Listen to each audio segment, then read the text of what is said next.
Assalamualaikum warahmatullahi wabarakatuh. Perkenalkan, nama saya Sofi Dwi Sanubari dari kelas PAI 6G akan menjelaskan uji coba bahan ajar. Nah, yang pertama yaitu tempat uji coba bahan ajar ini di sekolah MA Darul Hufadz Cipacing Ranca Ekek pada kelas 11 IPS 2. Lalu fasilitas yang ada di sekolah yaitu yang pertama ruang kelas yang nyaman, terus juga rak untuk menyimpan buku-buku dan mushaf di dalam kelas, dan juga media pendukung pembelajaran lainnya. Namun untuk media pembelajaran digital sangat kurang memfasilitasi. Berdasarkan hasil wawancara dengan guru pamong tersebut, pembelajaran yaitu menggunakan LKS. Pembelajaran menggunakan LKS ini kurang variatif dan tidak mendorong siswa untuk aktif dalam pembelajaran. Pembelajaran cenderung menggunakan metode ceramah dan juga diskusi kelompok.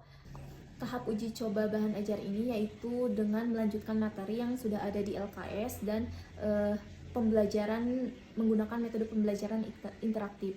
Materi yang diambil yaitu patuh dan taat kepada orang tua.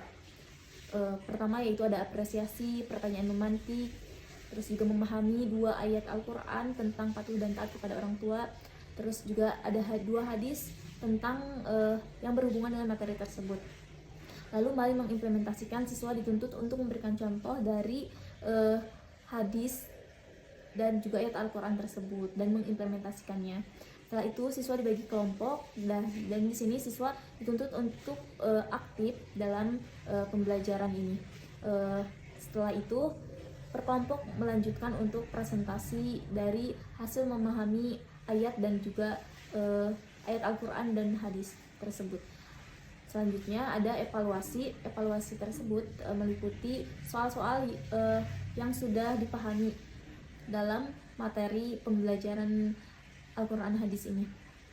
Untuk siswa-siswa yang kurang dari nilai, nanti akan ada tugas tambahan. Lalu review dari guru pamong keseluruhannya sangat bagus, mulai dari desain bahan ajar dan juga isi dari bahan ajar tersebut. Struktur bahan ajar sudah baik, ini menunjukkan urutan dan organisasi konten sudah sesuai.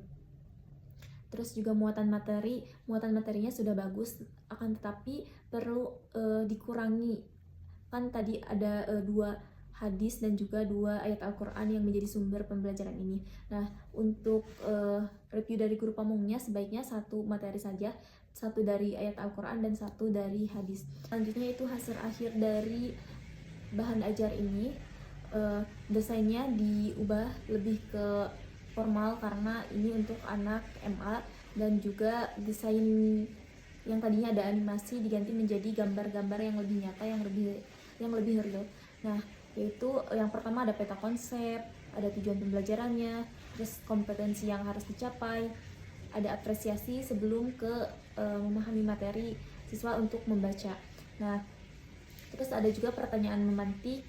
Pertanyaan memantik ini siswa dibagikan gambar-gambar, satu siswa 1, dan nanti suruh memahami apa yang mereka lihat dari gambar tersebut, apa yang mereka pikirkan dari gambar tersebut.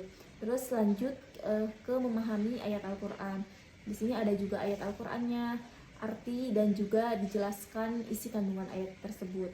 Terus ada hadis, ada hadisnya, artinya, dan juga dijelaskan isi kandungan dari hadis tersebut. Selanjutnya yaitu mengimplementasikan hadis dan juga ayat Al-Quran. Setelah mengimplementasikan yaitu berdiskusi kelompok. Siswa dibagi dalam beberapa kelompok dan dibagi materi untuk memahami dan memberikan contoh dari materi tersebut. Nah, yang terakhir yaitu setelah presentasi kelompok ada evaluasi. Evaluasi tersebut meliputi soal-soal yang sudah tadi dipelajari, dan juga nanti ada beberapa siswa yang, kalaupun ada beberapa siswa yang kurang nilainya, ada tugas tambahan.